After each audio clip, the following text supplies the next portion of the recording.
बहुत समय पहले की बात है। एक छोटे से गांव में शिव नाम का एक किसान रहता था। शिव गरीब था, लेकिन अपने कर्मों से वह संतुष्ट था। वह प्रतिदिन अपने खेत में मेहनत करता और जो कुछ भी उपजता उसे लेकर बाजार में बेचने चला जाता। उसकी पत्नी गीता और एक छोटा बेटा रामू।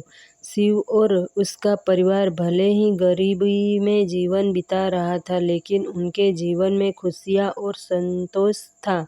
शिव के खेत के बगल में ही एक और बड़ा खेत था, जो एक धनी जमींदार का था। उस जमींदार का नाम रघुवीर सिंह था। रघुवीर सिंह बहुत अमीर था, लेकिन उसके अंदर घमंड और क्रूरता फूट फूटकर भरी हुई थी। वह हमेशा अपने धन के बल पर दूसरों को नीचा दिखाने की कोशिश करता। गांव के लोग उससे डरते थे, क्योंकि वह अपनी शक्ति का दुरुपयोग कर उन्हें परेशान करता था। शिव ने हमेशा अपने कर्मों को महत्व दिया और कभी किसी के कोई ईर्ष्या नहीं की।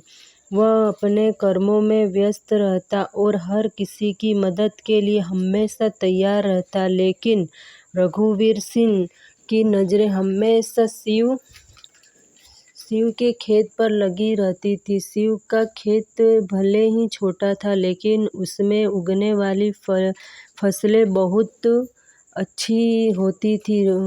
रघुवीर सिंह को शिव की ये समृद्धि नहीं भाती थी। उसने कई बार शिव को धमकाया और उससे उसका खेत खरीदने की कोशिश की, लेकिन शिव ने साफ मना कर दिया। शिव का कहना था कि वह खेत उसके पूर्वजों की विरासत है और वह उसे किसी भी कीमत पर नहीं बेचेगा। रघुवीर सिंह को यह बात बहुत बुरी लगी और उसने शिव को सबक सिखाने का निश्चय किया। उसने अपने आदमियों को भेजकर शिव के खेत में जानबूझकर जानवर छोड़ दिए, जिससे उसकी फसल बर्बाद हो जाए। शिव ने जब यह देखा तो उसका दिल टूट गया। उसने साल भर की मेहनत से जो फसल उगाई थी, वह एक ही रात में बर्बाद हो गई थी। उसकी आंखों में आंसू आ गए, लेकिन उसने रघुवीर सिंह का विरोध नहीं किया। वह समझ गया था कि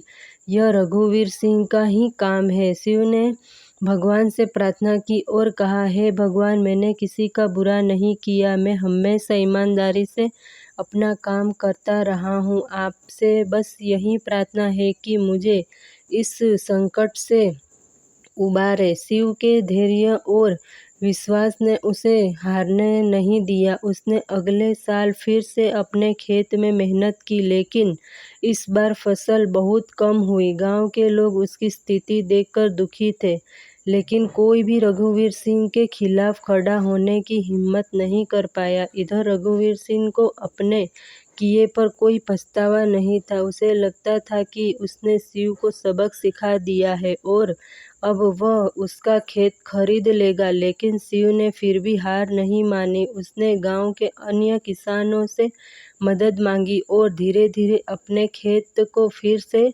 उपजाऊ बनाया। समय बीतता गया और एक दिन ऐसा आया जब रघुवीर सिंह को अपने कर्मों का फल भुगतना पड़ा। उस साल गांव में भयंकर बाढ़ आई। रघुवीर सिंह के बड़े बड़े खेत बाढ़ की चपेट में आ गए और सारी फसलें बर्बाद हो गई। उसकी संपत्ति का बड़ा हिस्सा भी बाढ़ में बह गया। वह जिस धन और शक्ति पर घमंड करता था, वह सब पल भर में नष्ट हो गया। दूसरी ओर शिव का छोटा सा खेत, जो गांव के ऊंचे स्थान पर था, बाढ़ से बच गया। शिव ने उस साल बहुत अच्छी फसल उगाई और उसे बेचकर वह काफी धन कमाने सफल रहा। रघुवीर सिंह अब निर्धन हो गया था। गांव के लोग जो अब कभी उससे डरते थे, अब उसे तिरस्कार की दृष्टि से देखने लगे। लेकिन शिव ने इस कठिन समय में भी अपनी दया और सहानुभूति नहीं छोड़ी। उसने रघुवीर सिंह के पास जाकर उसकी मदद की पेशकश की। उसने कहा, जो भी हुआ वह भगवान की मर्जी थी। मैंने हमेशा यही सीखा है कि हमें दूसरों की मदद करनी चाहिए, चाहे परिस्थितियाँ कैसी भी हो। रघुवीर सिंह को अपने किए पर बहुत पछतावा हुआ। उसने शिव से माफ़ी मांगी और कहा, मैंने तुम्हारे साथ बहुत बुरा किया, लेकिन तुमने फिर भी मुझे माफ़ कर दिया और मेरी मदद करने आए। तुम वास्तव में महान हो। अब मुझे समझ में आ गया है कि कर्मों का फल आखिरकार हर किसी को भुगतना पड़ता है। शिव ने रघुवीर सिंह को सांत्वना दी और कहा, हमें अपने कर्मों पर ध्यान देना चाहिए, क्योंकि वही हमारे भविष्य का निर्माण करते हैं। जो जैसा करेगा वैसा ही फल मिलेगा। अगर हम अच्छे कर्म करेंगे तो हमें उसका अच्छा परिणाम मिलेगा, और अगर बुरे कर्म करेंगे तो उसका परिणाम भी बुरा ही होगा। रघुवीर सिंह ने अपनी गलतियाँ सीख ली और अपने जीवन को बदलने का निश्चय किया। उसने अपना सारा शेष धन दान कर दिया और गरीबों की मदद करने में अपना जीवन बिताने लगा। उसने शिव को अपना सच्चा मित्र माना और हमेशा उसकी सलाह मानने लगा। गांव के लोग के लिए यह एक बड़ा उदाहरण था कि कैसे कर्मों का फल अवश्य मिलता है। उन्होंने शिव के धैर्य और सच्चाई को सराहा और रघुवीर सिंह के जीवन में आए बदलाव से प्रेरणा ली।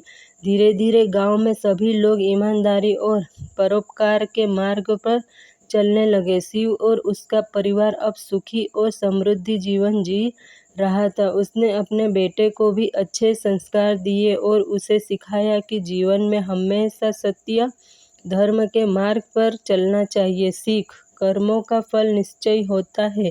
अच्छे कर्म हमेशा अच्छे परिणाम लाते हैं, जबकि बुरे कर्म अत्यंत विनाश की ओर ले जाते हैं। जीवन में सफलता और संतोष पाने के लिए हमें सच्चाई, ईमानदारी और परोपकार के मार्ग पर चलना चाहिए। यही वास्तविक जीवन की सीख है जो हमें सही दिशा में मार्गदर्शन करती है।